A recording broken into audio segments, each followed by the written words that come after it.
My name's Julie, and life has been really tough lately. Just 5 months ago, I walked away from what I thought was my forever love story. On top of that, my grandma is slowly losing herself to dementia, and it feels like everything is closing in on me. I was at work in the local library, trying to focus on putting books back on the shelves, but my mind was far away, thinking about Grandma. That's when my best friend Cheryl walked in, her face full of concern, like she was about to tell me something serious.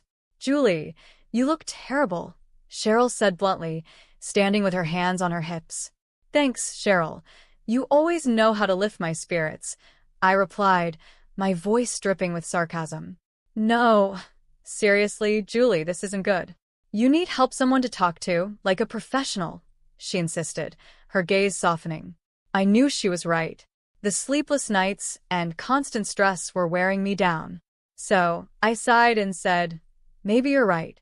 Do you know anyone?" She nodded eagerly. "Dr. Thompson. I've heard he's really good with cases like yours. I'll text you his info." I wasn't sure about opening up to a stranger, but something had to change.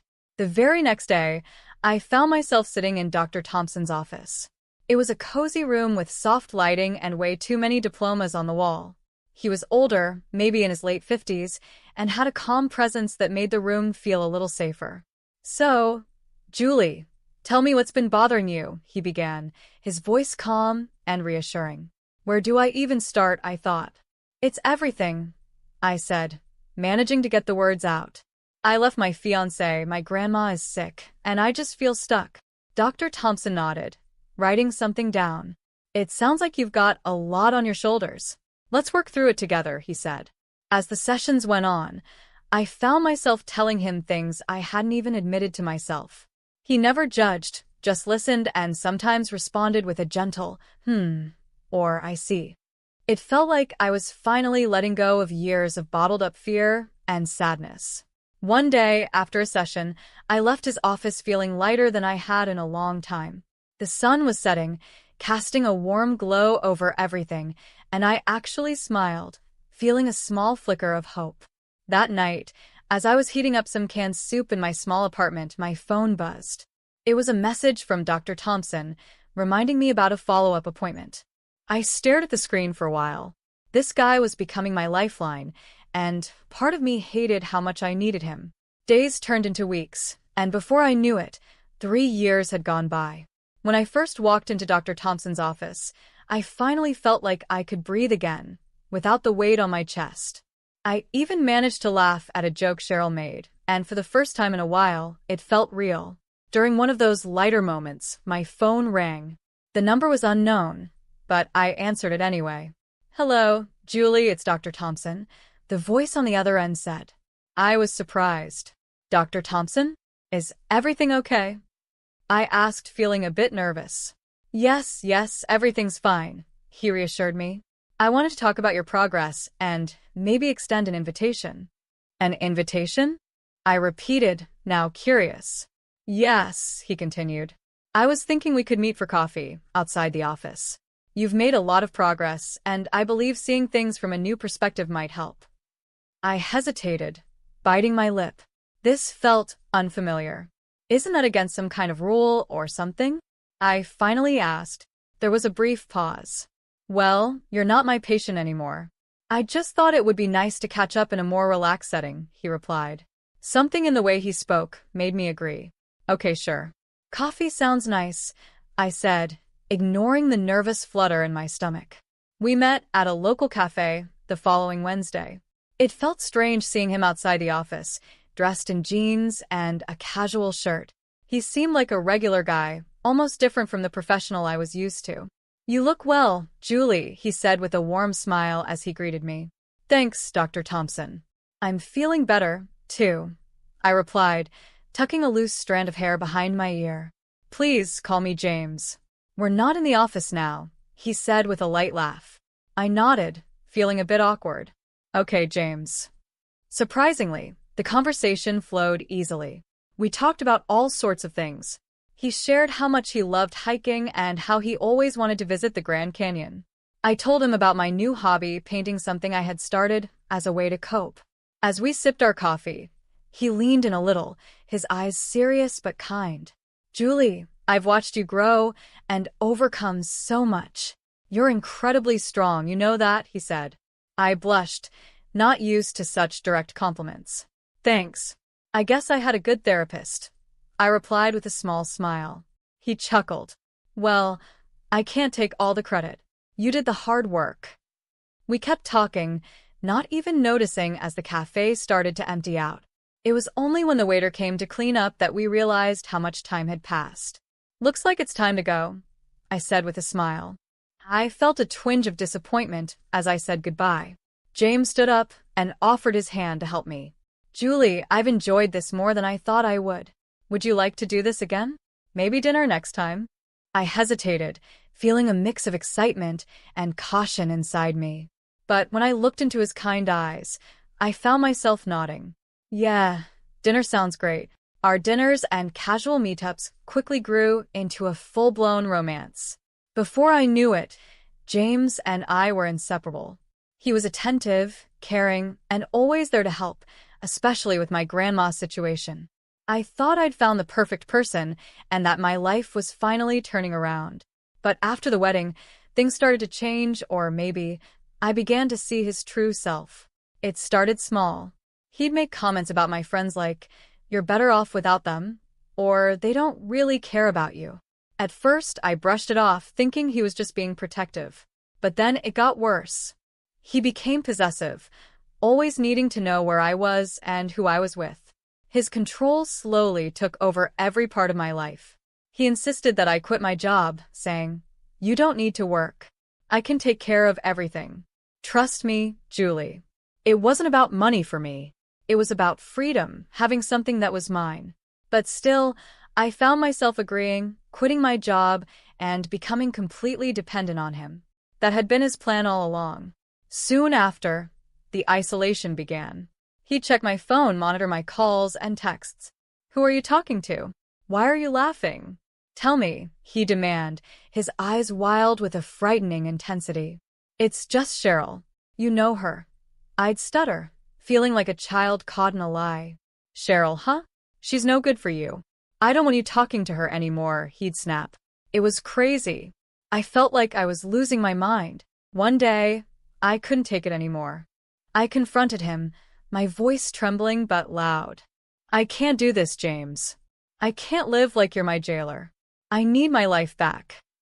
He just laughed, a cold, heartless sound that echoed through the house. "Your life, Julie? Your life is with me now. And if you even think about leaving, what about your grandma? Without me, she's out on the streets. Remember that." I was trapped. Every time I thought about standing up to him or leaving, the image of my sweet, confused grandma being thrown out of her care facility stopped me in my tracks. I was trapped in a web he had carefully created. Every move he made was designed to keep me under his control. The only peace I found was at night, when I could cry silently in bed, without him noticing. I'd lie there, the man I once loved snoring next to me, wondering how I ended up in this nightmare. How did the kind, caring man I married turn into such a monster? Looking back, I realized the signs were there all along: his need to control me, his disregard for my friends, and his push for me to quit my job. But I was blind, desperate for love, and now I was paying the price. I knew I had to do something. I couldn't keep living like this, or rather, barely living. But every time I thought about standing up to him, his threats about my grandmother stopped me in my tracks. It was a vicious cycle: fear, control, and complete hopelessness. I felt like I was fading, like a ghost in my own life. The independent, lively woman I once was had disappeared, replaced by someone who flinched at his voice and jumped whenever a door slammed. Our home felt more like a prison, with James as the warden, and his rules were the chains that kept me there. One evening, as we sat in what was supposed to be our cozy living room, the tension was unbearable. I tried to make myself small, hoping he wouldn't notice me, but it was no use. He was like a storm, ready to explode. "Why don't you ever look at me when I'm talking to you?" James snapped, his eyes narrow and angry. I flinched. "I'm sorry. I was just thinking about something." I stammered. "Always thinking? always in your head, he said, his voice growing louder. You're here with me. Remember that I'm your husband. His voice rose to a shout, and I quickly nodded, mumbling apologies, trying to calm him down. But it was no use. He was already in one of his moods, and there was no stopping him. You know what? I've had enough of your attitude. You need to learn, he said coldly, his voice calculated. Before I could react, he grabbed my arm, his fingers digging painfully into my skin. James, please, you're hurting me, I cried, fear washing over me. He dragged me toward the small storage room, the one place I feared most in the house. It was dark, with no windows, a tiny box of a room. Maybe some time in the dark will teach you to appreciate what you have, he hissed, shoving me inside. I stumbled, hitting the cold floor as he slammed the door, leaving me in complete darkness. My heart pounded, panic rising in my chest. I had always been terrified of the dark, and now I was trapped in it, alone and terrified. I once told James about my fear of the dark back when I thought he cared. James, please let me out. I'm scared of the dark, remember? I yelled, my voice shaking. His cruel laughter was the last thing I heard before his footsteps faded away. I was left alone, trapped in the darkness, the weight of my situation pressing down on me. I curled up in a corner, my body trembling as I cried. Time passed, but I couldn't tell how long it felt like forever. Every little creak and sound from the house made me jump, my mind creating monsters in the shadows. But the real monster was just outside the door, the man I had married. Finally, the door creaked open, a sliver of light breaking through the darkness. Have we learned our lesson? James's voice was full of mockery. I couldn't speak or even look at him. I just nodded, desperate to get out of that room. He pulled me up, his grip still firm but not as painful. Good. Remember this feeling, Julie. Remember who's in charge here, he said coldly. As I stumbled back to the living room, my legs weak and my eyes struggling to adjust to the light, a deep sense of shame washed over me. How had I let it come to this? How had I become so weak, so controlled? But underneath the shame and fear, something else stirred: anger. I was angry at him for treating me this way, but I was also angry at myself for allowing it. That dark room was a wake-up call. I couldn't live like this anymore. I couldn't let him crush the last bit of who I was. Amidst all the darkness in my life, a tiny spark of hope appeared. I found out I was pregnant. As I held the positive test in my hands, a wave of emotions rushed over me. Fear, uncertainty, but also a fierce, protective love. I hoped that maybe this baby would change things, maybe even soften James, bringing back the man I once loved. With my heart racing, I approached him that evening. James, I have something to tell you. We're going to have a baby. His reaction was immediate and terrifying. His face twisted, not with joy, but with anger. A baby? No, that's not happening, Julie. I stepped back, his harsh words cutting deep. But it's our child, I said, trying to plead with him. Maybe this could change things, make them better. He didn't care. His voice was cold as he spat out. No, Julie, it's going to change nothing. You're going to get rid of it. I felt a sudden surge of defiance rise up inside me. No, I won't do that. This child is part of me. In a rage, he grabbed my arm, his fingers digging into my skin painfully. You don't understand, do you? You're mine. Everything you have is mine: your fears, your body, your future. I struggled, but James was too strong. James, please let me go. I begged, but he didn't listen. Instead, he dragged me to a small locked room at the back of the house, the one place I avoided at all costs. The room was dark, damp, and full of spiders, my worst fear.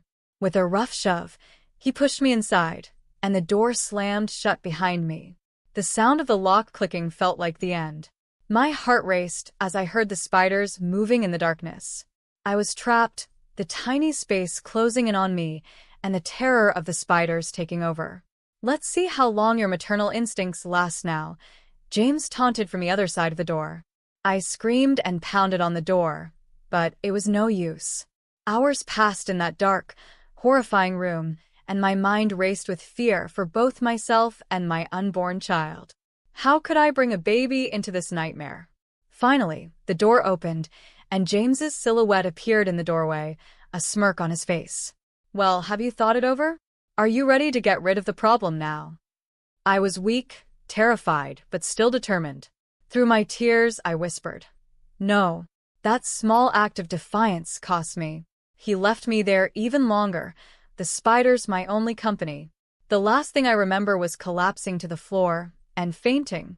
When I woke up, I was in a hospital room, surrounded by the sterile white walls and the beeping of machines. I felt disoriented at first, but then the memories came rushing back. James, the spiders, the darkness. A shiver ran through me. But beneath all the fear, something else stirred, a fierce protective love for the tiny life growing inside me. I knew I had to act, not just for myself, but for my baby. As soon as I was alone, I quietly pulled out the phone I had hidden and dialed my cousin, Charles, who worked with the FBI. His voice was a lifeline as I whispered my story, every word a mix of fear and hope. "Charles, it's Julie. I need help." "It's James." My voice cracked, the reality of everything threatening to overwhelm me. "Julie, slow down. Tell me everything," Charles said, his voice calm and steady. I told him everything, each word lifting a little of the weight off my shoulders. His responses were professional, but I could hear the anger underneath. "Julie, listen to me. I'm going to help you. We're going to get you out of there, but you need to stay strong just a little longer." "Can you do that?" he asked. I nodded into the phone, making a silent promise to myself and my baby that I would hold on just a little longer. "I can, Charles. I have to," I whispered. "Good. I'm going to make some calls. We'll act fast. Just hang tight and don't do anything to make him suspicious," Charles instructed. I agreed, holding on to the fragile lifeline of the plan he was forming. The rest of my hospital stay felt like a blur, doctor coming in and out, whispered phone calls, and every minute stretching into what felt like forever as I waited to be released. When the day finally came for me to go home, a heavy dread settled over me. The house, which once felt like a place of love and safety, now loomed like a monster. Its walls seemed to echo with all the screams and tears from the past months. James was there waiting for me, his presence dark and heavy, filling the room like a storm. I braced myself for what was coming, the confrontation I had been dreading but also preparing for. "Julie," James said, his voice calm in a way that made my skin crawl. "You're back. How is the hospital?" I kept my voice steady, hiding the emotions swirling inside. "It was fine. I'm feeling better," I lied, looking him in the eye with as much calmness as I could muster. He circled me slowly, like a shark sensing blood in the water. "Good, because we need to talk about the situation," he said, his eyes flicking down to my stomach. A sneer curled his lips. I clenched my fists, feeling the baby move inside me. "There's nothing to talk about. I've made my decision." James's face twisted with rage. "Your decision? You think you have a choice here?" I swallowed hard, but stood firm. "Yes, I do. This is my body, my child. I won't let you control me anymore." He let out a cold, humorless laugh. "Oh, Julie, you never learn, do you? I always have control. Always. But this time was different. I had a plan, a lifeline. I just needed to bide my time and play along until I could make my escape." "I'm tired, James. I'm going to bed," I said, turning to leave the room. He grabbed my arm, his grip tight like iron. "You're not going anywhere until we settle this." Just then, the front door burst open with a loud bang that echoed through the house. Police officers rushed in, their badges gleaming, their faces set with determination. "James Thompson, you're under arrest for the abuse and unlawful imprisonment of Julie Thompson," one of the officers announced, his voice cutting through the air like a knife. James's face turned pale, his grip on my arm loosening in shock. "This is ridiculous. She's my wife." "She's lying," he shouted, but I wasn't alone this time. Charles stepped in behind the officers, his face filled with fury. "No, James. You're the liar. We have everything, the recordings, the testimonies." It's over. James's eyes darted around, searching for a way out, but there was none. The officers handcuffed him, reading him his rights as he continued to protest, shouting denials and threats. As they led him away, he met my eyes one last time, his face a mix of disbelief and rage. But this time I didn't flinch. I didn't cower. I was finally free. I met his eyes without flinching, the fear inside me replaced by a strong sense of justice. After the chaos settled, Charles walked over, his expression soft. "Julie, are you okay?" I nodded, tears filling my eyes. "Yeah, I think so. Thank you, Charles. Thank you for everything." He hugged me tightly, a warm, protective embrace. "Always, Julie. Always." The house felt strangely quiet after everyone left. James's shadow still seemed to linger in the corners, but for the first time, I felt peace. The confrontation had been terrifying, but it was the first step toward a new life for me and my child. The world seemed brighter, the air fresher. The chains of fear and control were finally broken, leaving room for hope and a new beginning. With James now facing the consequences of his actions, I could finally breathe and plan for the future. I moved back into my old apartment, and its familiar walls welcomed me. It needed some work, a bit of paint here, a new picture there, but it was mine. As I unpacked a box of old photos and memories, there was a knock at the door. I opened it to see Cheryl, her face lighting up with a wide grin. "Julie, look at you. Free and glowing," she exclaimed. I laughed, the sound light and real. Cheryl, come in. "I've missed you." We sat down, surrounded by half-unpacked boxes, with a pot of coffee between us. "So, what's the plan now?" Cheryl asked, her eyes bright with excitement. I took a deep breath, feeling the weight of her question. "First, I'm going back to work. I need to find my footing again. Then, I'll focus on being the best mom I can be." Cheryl reached over and squeezed my hand. "You're going to be amazing, Julie.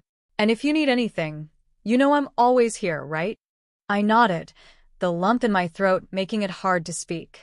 "I know, Cheryl. Thank you." As days turned into weeks, I found a rhythm in my new life.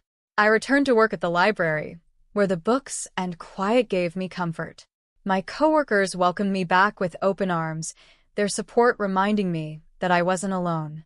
My pregnancy continued, and each doctor's visit brought a mix of nerves and excitement. Then, on a cool autumn morning, my son was born. Holding him in my arms, everything else faded away. He was perfect, a tiny beacon of hope and love. The legal battles with James were tough and emotionally draining, but I stayed strong, supported by Charles, Cheryl, and my legal team. In the end, justice was served. James was sentenced to spend years behind bars, his threats and control finally silenced. I received a settlement, a sum that ensured a comfortable future for my son, my grandmother, and me. But more than the money, it was the freedom that meant the most. I was no longer tied to a man who saw me as something to control. I was finally free. As my son grew, so did I. I learned to trust again, to laugh freely, and to love without fear. I made new friends, reconnected with old ones, and found joy in the small things. One day, as I watched my son playing in the park, a thought crossed my mind. "We did it, little one. We're really doing it," I whispered, tears of happiness filling my eyes. He looked up at me, his little face lighting up with a big smile, and in that moment, everything felt perfect.